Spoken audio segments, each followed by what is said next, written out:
Hello guys, tara samahan niyo ako magluto nitong palawan, ang tawag nito sa amin sa summer. So struggle is real po sa paghihiwa nito at napakatigas po kasi nito. So ayan, naglagay na ako ng gata at nilagay ko na yung hinugasan ko ng ilang beses na palawan sa kaldero at pagkatapos sinalang na namin ito sa kalan.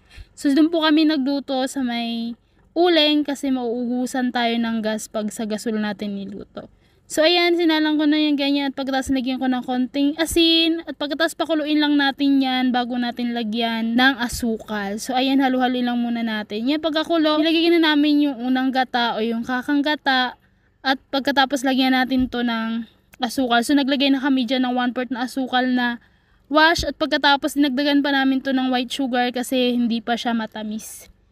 So ayan, pwede rin naman siya lutuin ng asin lang guys pag gusto nyo. Pero kami gusto namin matamis. So ayan, konting pakulo pa. Ang gusto ko dyan yung naglalapot. Yung